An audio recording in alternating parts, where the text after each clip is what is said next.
large human skulls, and skeletons that measured between 7 and 8 feet in height, which, for ancient man, would have been rather significant. In the world of exploration, myths have always traveled faster than truth.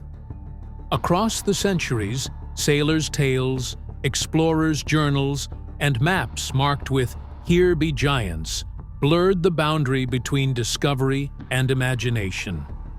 Some of those myths vanished with time, dismissed as superstition, but others, like the legend of the Patagonian giants, refused to die. For generations, the story of enormous humans roaming the southernmost reaches of South America haunted the European imagination. These weren't fairy tale monsters. They were said to be real, flesh and blood beings encountered by the very men who circumnavigated the globe. Even as science advanced, the mystery lingered, fueled by eyewitness accounts, drawings, and even claims of skeletal remains. And now, centuries later, science has the final word. DNA evidence, anthropology, and historical research have converged to reveal the truth behind one of the greatest enigmas in exploration history. The result isn't just surprising, it completely rewrites what we thought we knew.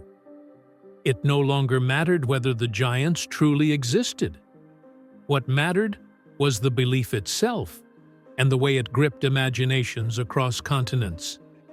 Patagonia had become more than a place on a map. It was a mystery that refused to die. As explorers returned with stories of enormous footprints stamped into the cold earth and voices that echoed like thunder across the plains, Europe could not look away. The reports carried the chill of truth mixed with the pulse of myth. Maps continued to mark the region as the land of giants, and artists filled their sketches with towering silhouettes against icy horizons. Every tale seemed to confirm what the first explorers had sworn they saw with their own eyes. The legend became self-sustaining, feeding on wonder, fear, and the human craving for the extraordinary. But beneath these layers of awe and exaggeration lay fragments of reality. The Tehuelche were indeed taller than most Europeans of the time, their strength and endurance shaped by generations of surviving in harsh, open lands. Their height was real, their culture rich, but the European mind twisted these facts into a fable. What had begun as a genuine encounter turned into a distortion of perspective, a mirror reflecting both admiration and misunderstanding. By the 18th century, the legend had reached its most powerful form. British and French expeditions continued to report strange encounters. Commodore John Byron's account, published decades later, was among the most famous. He described men so tall that they seemed to block out the sun, their shadows stretching across the dunes. His words, written with the confidence of a naval officer, reignited the story for a new age. Newspapers and pamphlets carried his descriptions across Europe and the Americas. The image of the Patagonian giant became as enduring as the myth of El Dorado or the lost city of Atlantis. Yet as the age of reason dawned, curiosity began to take the place of fear. Scholars sought to measure, catalog, and understand rather than merely imagine. Expeditions in the late 18th and early 19th centuries arrived armed with instruments, journals, and skepticism. They searched the Patagonian plains not for monsters, but for men. Slowly, the legend began to unravel. Explorers found tall people, yes, but none that reached the impossible heights of the old tales. There were no 12-foot skeletons, no towering tribes. The footprints, once said to be huge, were simply impressions distorted by the melting of ice and sand. The giants, it seemed, had existed only in the minds of those who wanted them to. Still, the power of the story lingered. Even as proof faded, fascination grew stronger. Painters and storytellers of the 19th century continued to breathe life into the myth, depicting the Patagonian wilderness as a place of secrets and hidden beings. The word Patagonian itself became shorthand for something remote and immense, a symbol of mystery at the edge of the world. Travelers arriving in Argentina or Chile could still feel the shadow of those old tales stretching across the landscape, woven into the winds and the mountains. What made this legend endure so long was not just its strangeness, but also what it revealed about the human heart. People wanted to believe there were places untouched by the ordinary, places where the impossible could still walk the earth. The story of the Patagonian giants gave them that sense of wonder, a reminder that even as maps filled in and horizons shrank, there were still corners of the world capable of defying logic. It was a myth born from misunderstanding, yet it captured something universal: the need to believe that beyond the known lies something vast, untamed, and extraordinary. In time, anthropologists studying the Tehuelche found that while the average man stood around 6 feet or slightly taller, their strength, endurance, and presence had inspired the wild exaggerations. Early explorers, malnourished and exhausted, might well have viewed these figures as giants, through eyes blurred by hardship and awe.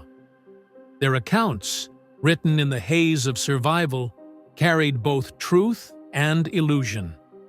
And once the stories left Patagonia, they grew with every retelling, each sailor adding a few inches, each writer adding a touch of wonder.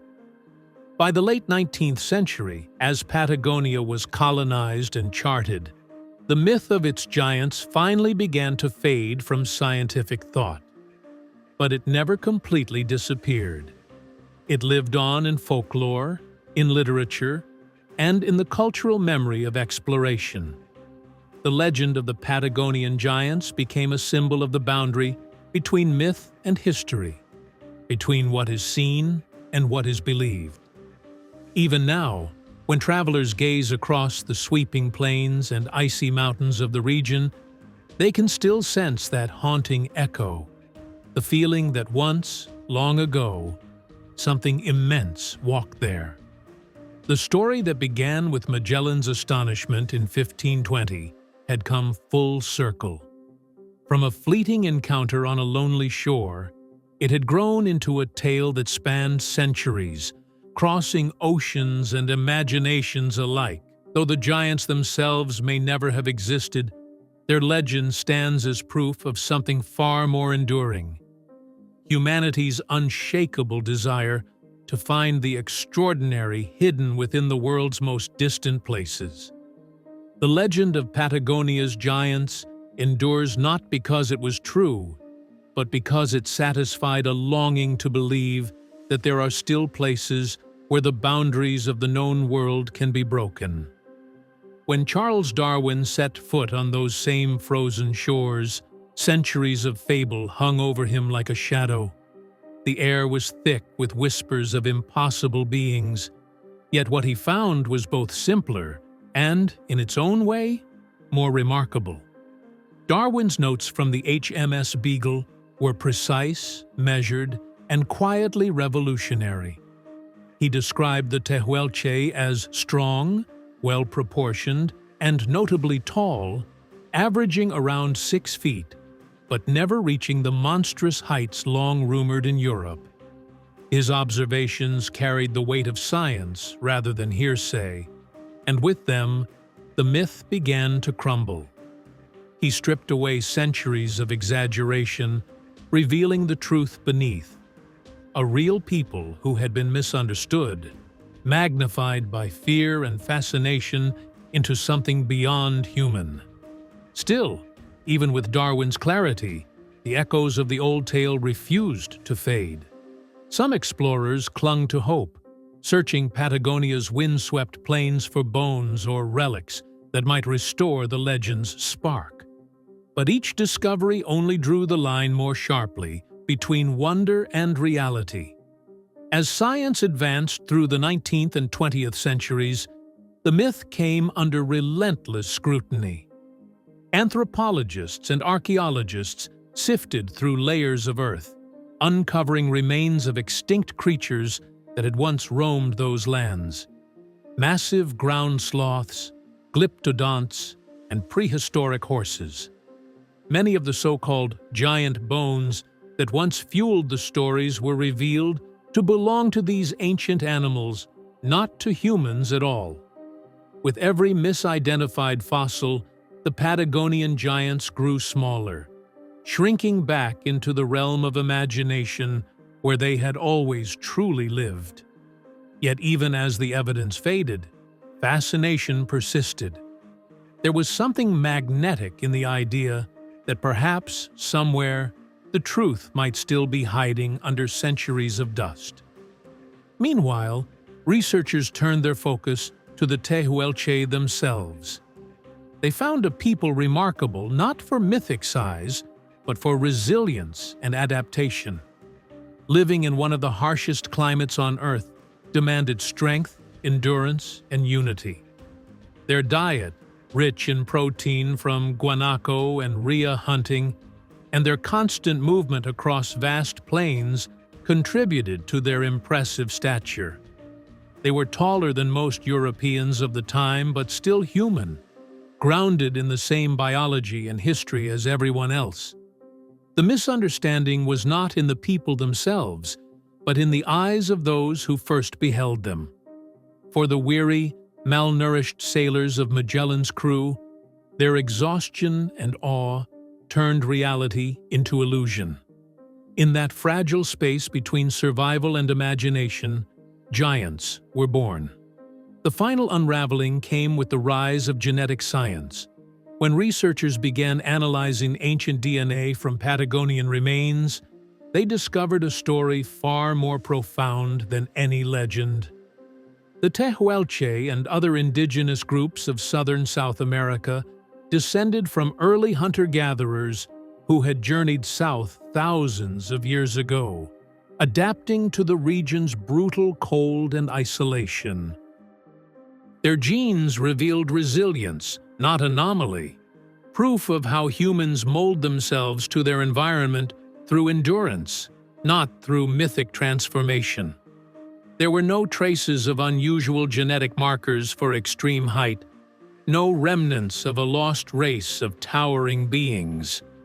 The giants of Patagonia existed only in stories, but those stories pointed to something deeply human, the way we fill the unknown with imagination. Yet the legend still holds power because it speaks to something beyond evidence. The Europeans who spread the tale of the Patagones weren't just describing what they saw. They were constructing a myth to make sense of the unknown. During the Age of Discovery, the world itself seemed infinite, full of unseen dangers and unimaginable wonders.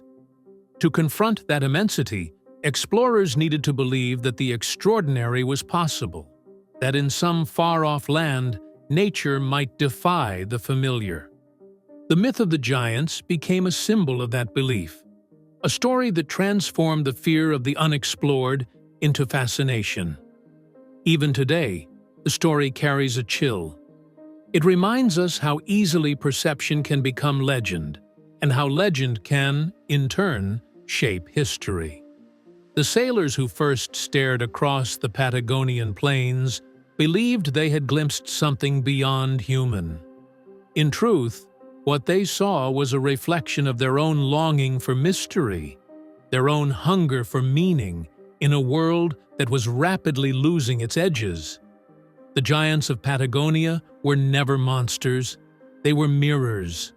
They showed how humans, when faced with the vast and the unknown, will always reach for something greater than themselves. So the myth endures, not as proof of enormous beings, but as a testament to the enormous scale of human imagination. From Magellan's startled eyes to Darwin's calm pen, from sailors' whispered tales to modern DNA analysis, the story of the Patagonian giants traces the arc of how wonder becomes myth and how myth slowly yields to truth. But even as science lays the legend to rest, one truth remains unshaken. In the far reaches of the world, and in the depths of our own minds, there will always be room for giants. For centuries, the story of Patagonia's giants didn't just live in journals or sailors' tales. It was etched into the very maps that defined the world. Early cartographers, armed with second-hand stories from explorers, filled the vast southern reaches of South America with sketches of towering human figures. These weren't errors, they were deliberate symbols of mystery. Each image of an enormous man standing beside mountains or holding a spear at the edge of the known world represented both fear and fascination. The blank spaces on the map became stages for imagination. The words Regio Gigantum, or Land of the Giants, appeared again and again, turning speculation into geography. To those who gazed at these maps in Europe, Patagonia wasn't just a remote region, it was a threshold between the familiar and the impossible. Even as the truth emerged, the idea of Patagonia as a realm of the extraordinary refused to fade. Artists painted it as a haunting frontier, writers described it as the world's final wilderness, and scholars still whispered of ancient secrets buried beneath its wind-swept plains. Long after Darwin's scientific observations had stripped away the myth, the shadow of the giants remained on paper and in the collective imagination. In a strange way, the myth itself had become part of Patagonia's identity, an invisible landmark that shaped how generations of explorers, scientists, and dreamers viewed the southern edge of the earth. But while European voices built legends, the people at the heart of those tales, the Tehuelche, lived their truth far from myth. Their stories were never about being giants, they were about endurance. Across the cold steppes and vast plains, they survived through skill, adaptation, and an intimate bond with their land. They tracked guanaco and rhea across endless horizons, built lives around mobility and balance, and understood the rhythms of nature with precision born of necessity. Their height and strength were tools for survival, not symbols of otherworldliness. For centuries, outsiders reduced them to caricatures, giants of fantasy instead of humans of flesh and spirit.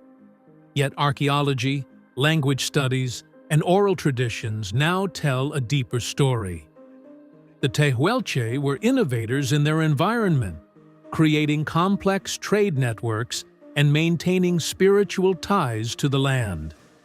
Today, their descendants in Argentina and Chile continue to preserve their heritage, carrying forward rituals, crafts, and knowledge passed down through generations.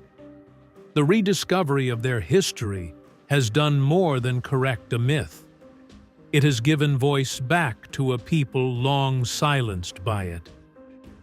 When the age of modern science arrived, the final verdict came not from explorers or chroniclers, but from genetics. DNA analysis of ancient Patagonian remains delivered the most conclusive evidence yet. There were no giants, no mysterious race hidden in the southern lands, and no trace of hybrid ancestry or unusual biology. Instead, scientists found the genetic footprints of early hunter-gatherers who had migrated south thousands of years ago. Their tall stature, once exaggerated into myth, was the result of natural variation, diet, and adaptation to their environment, not the legacy of supernatural beings. The microscope replaced the spyglass, and in doing so, it closed the final chapter of a story that had lasted over 4 centuries. Yet rather than diminishing the legend, science gave it new meaning. The truth revealed something even more profound than the fantasy ever did: the strength and ingenuity of real people who thrived in one of the harshest environments on Earth. Their story needed no exaggeration. The reality of their endurance was awe-inspiring enough. Still, the myth of the giants lingers, and perhaps it always will. It endures not because it deceived, but because it reflected something essential about human nature. The sailors, scholars, and dreamers who carried this tale across oceans weren't just describing what they thought they saw. They were expressing a need to find wonder in the unknown. During the Age of Discovery, every horizon was a mystery, and every mystery demanded a legend to make it bearable. The Patagones became that legend, a symbol of the strange, vast, and dangerous new world waiting beyond the edge of the map. The psychology behind it is timeless. Myths like this don't fade because they fill an emotional void. They allow humanity to translate fear into fascination, to turn confusion into story. Magellan's men needed giants to make sense of their ordeal. Europe needed them to make sense of a rapidly expanding world. Even now, the impulse remains. We no longer search for giants in Patagonia, but we chase them elsewhere, in theories of lost civilizations, unidentified creatures, or life among the stars.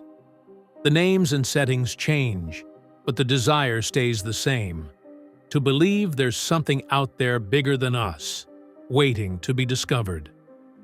The myth of the Patagonian giants ultimately teaches that myths themselves are maps, guides to the landscapes of human imagination.